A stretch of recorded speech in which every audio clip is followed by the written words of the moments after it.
We are constantly being met with adversity, times of change, times of growth. There has never been a time where more influence has been put forth to keep their facade of a boom going. In addition to the heavy reliance on central banking and the easy monetary policies, the majority of people in finance and media have been accelerating their propaganda towards keeping this going.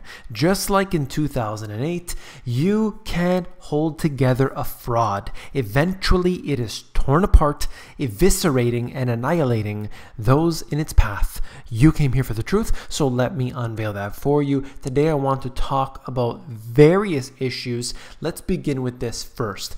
We had seen what happened today, and that was the Fang Stocks. These are the notable tech stocks. And also Bitcoin. They seem to be trading directly together today. And while both are technology, it's very interesting to see them go in this direction. Now, obviously, both have made quite a big run up in recent months. And here they are trading down together. I just wanted to bring that to you. Both of these need a correction. Bitcoin has certainly come down significantly from its peak. But ultimately, both of them had run up very, very fast. And in a very short period of time, considerably, considering the situation, I think it's healthy. Anytime you see a pullback, that is a good thing. Now, of course, if it stays stagnant for 10 years, that's probably not a good thing.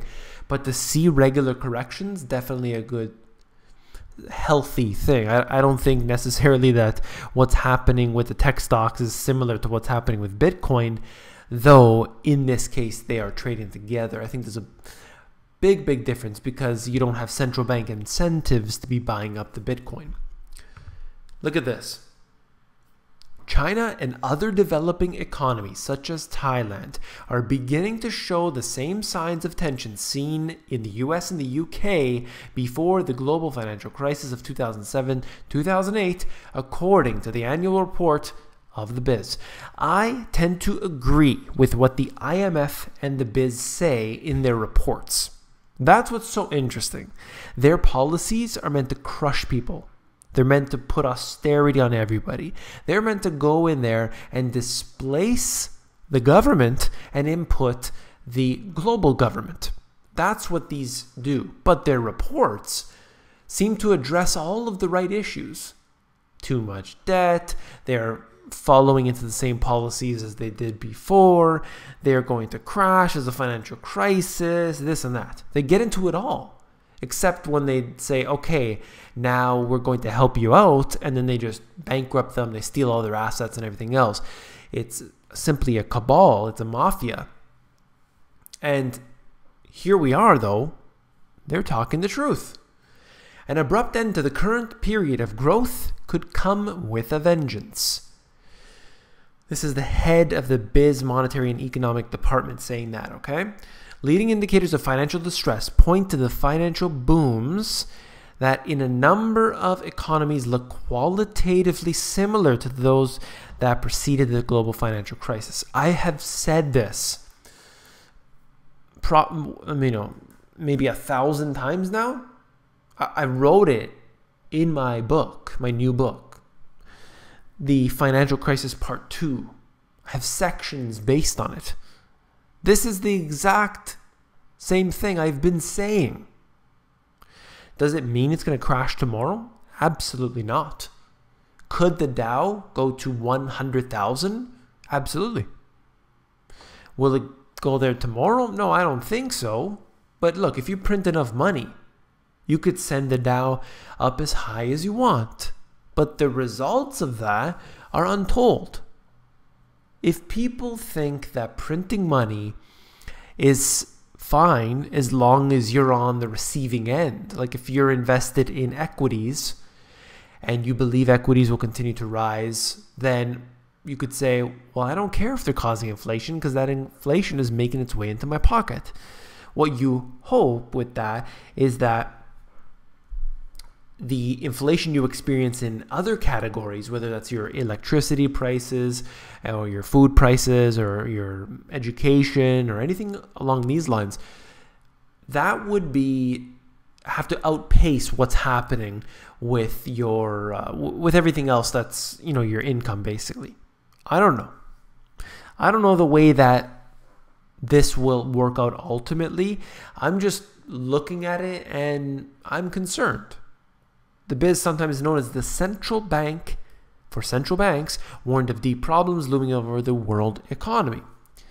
And they talk about the raising of interest rates. This, to me, is what will collapse the economy. They're raising them now in the US, and it is simply a matter of time. They cannot, it's impossible. They cannot get around raising interest rates causing a collapse. They've been doing this now since 1980, where it peaked out. Ever since then, it's been declining. But every single time they try to bring up interest rates, there's a crash, and they have to bring them back down again. They take years to bring those interest rates back up, and it crashes again. So then they brought it into this mode of perpetual low interest rates. That was happening for years and years and years. But they said, look, we're not doing a good job of monetary policy, fiscal policy. Let's fix things. Okay? So it took years for that to happen. They acknowledged that. But it took years to actually make some changes. They've been doing so at this fractional incremental level, which is almost a joke, and it's taking so long. They say they'll do it 4 times a year. They do it once, then they say they're going to do it again 5 times, and you know, they do it 2 times or something. But ultimately, I don't know what they're doing, but as soon as they get to a certain point, I don't know what that number will be. Let's say maybe 3% on the interest rates. It's going to cause foreclosures. It's going to cause all sorts of problems when the debt needs to be renewed. See, everything's all fine, but what about the renewals? And what has been making a comeback, I'm not sure if I covered that. I was reading that article recently, that adjustable rate mortgages, guess what? They're making a comeback with a vengeance. So stay tuned for that one. It's going to come back yet again. There's no doubt. Illinois, the video I did about Illinois, actually a couple of videos, so many people who live in Illinois have been commenting, talking about how bad it is, and they're confirming all this information that I've been discussing.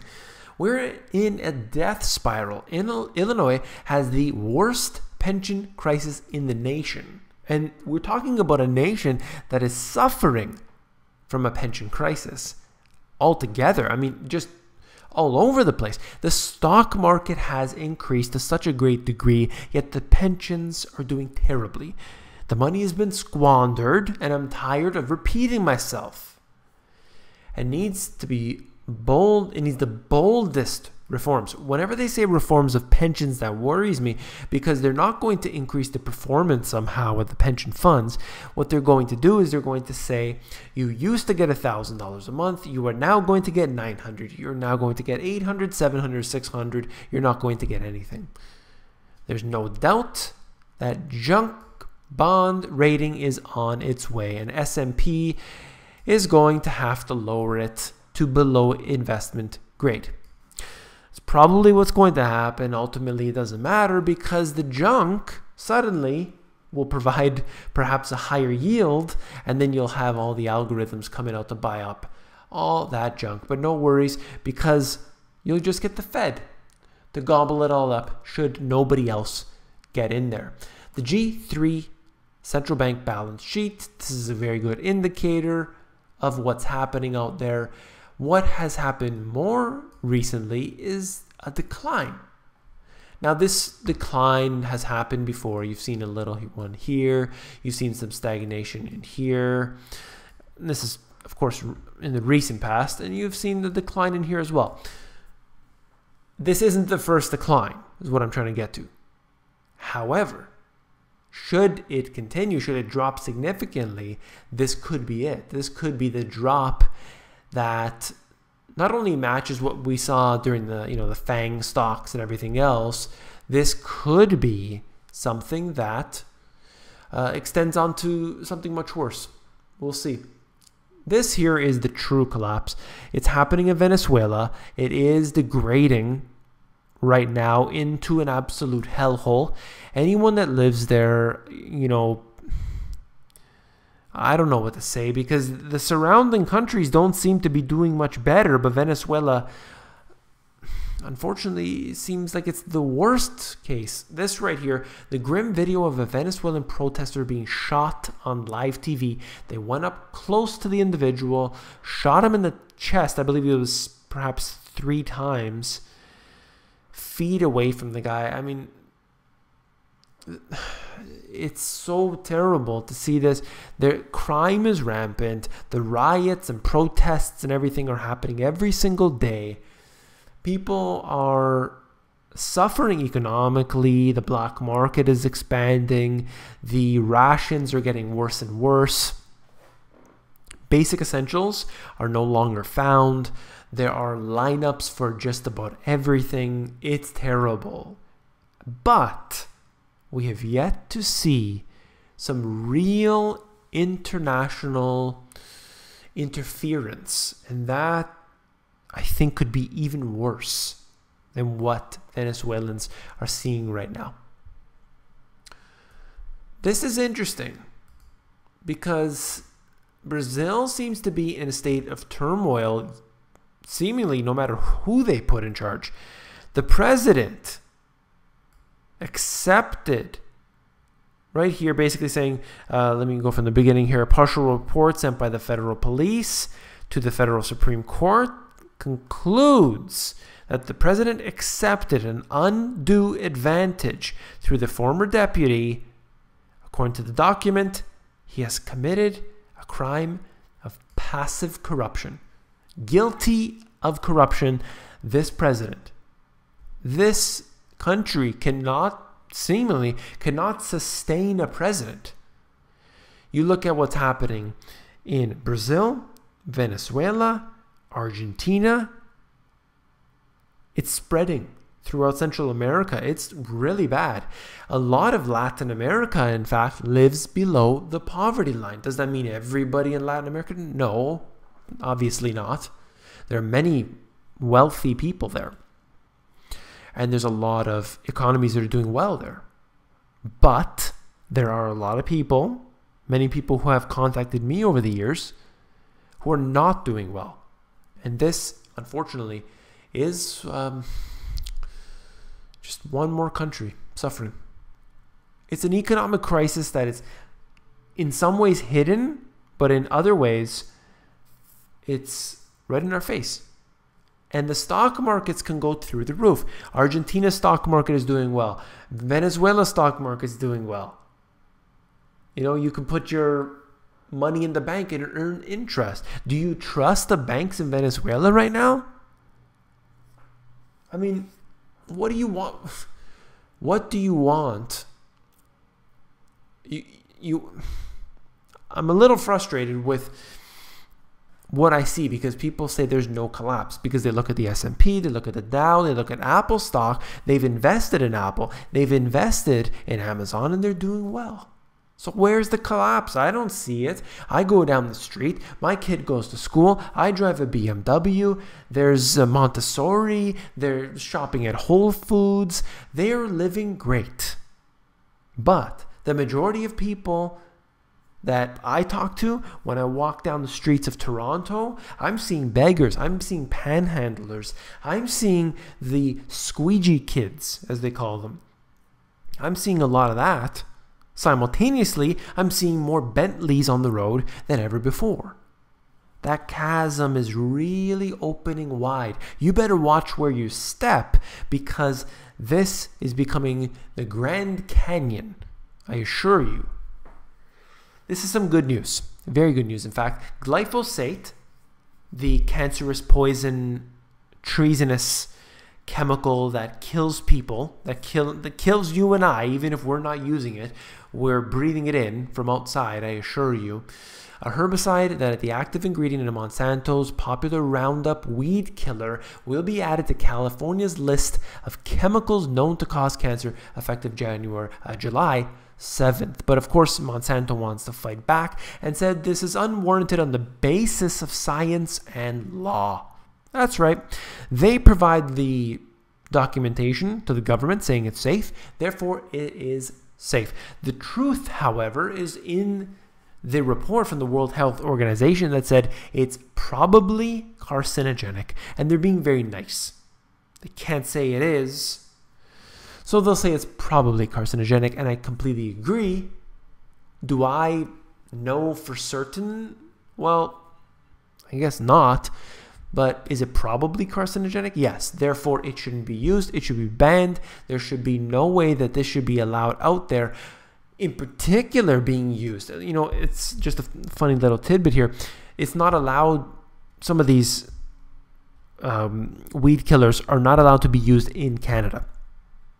Okay, they banned them. So what do Canadians do? They go over the border, they buy them, they resell them in Canada for a higher price. That's a business for you right there.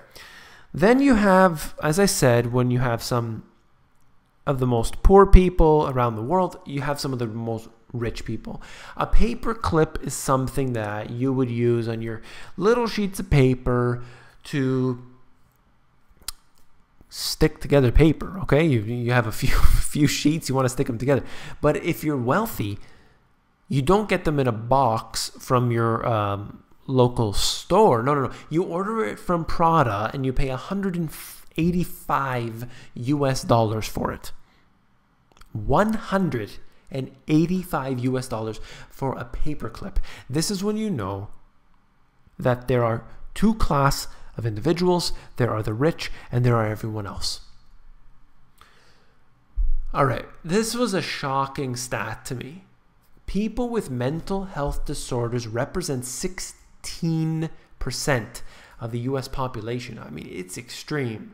I know that some people, perhaps they get either misdiagnosed or perhaps somebody wants to scam the system and these numbers might be increased, but there's probably a lot of people who should be part of the numbers that are not. So maybe it's accurate. I don't know.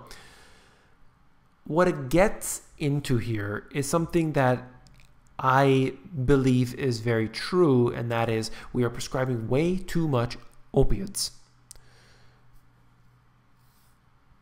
I've talked to many people who, unfortunately, for pain relief for different reasons, they take some sort of strong medications, let's call it that, for their management of that. And I just think that some people need it. I'm not judging anybody. But what I'm saying is that the pharmaceutical companies have their way with these doctors. That is confirmed. And they will suggest them to people. And what they say here in this article is something that I have read many times before. These are temporary solutions. They don't even work in the long term. They have to go to stronger and stronger drugs. The dosages then need to be increased, and the root cause of the issue never gets resolved. That's all I wanted to say for this. If you found this video informative, please give me a thumbs up. Last but not least, if you found the video informative, I know you will find my books, The Money GPS and my new release, Global Economic Collapse, even more informative. So, look through the books. You can do so at Amazon. The links are in the description. If you're interested in the 4 asset classes, we're talking paper assets, gold and silver. We're looking at business. We're looking at commodities. Basically, I go over a whole slew of things. And I talk about how to actually profit from these. So you definitely want to check that out. And if you want to look at becoming self-sufficient, reducing your monthly expenses and that sort of thing, that's what I call the Money GPS strategy, which is located in Global Economic Collapse. So either way, check that out. If you're too busy to be reading, or you want to listen to something in the car, I have the audiobook version of Global Economic Collapse. You can get that at themoneygps.com.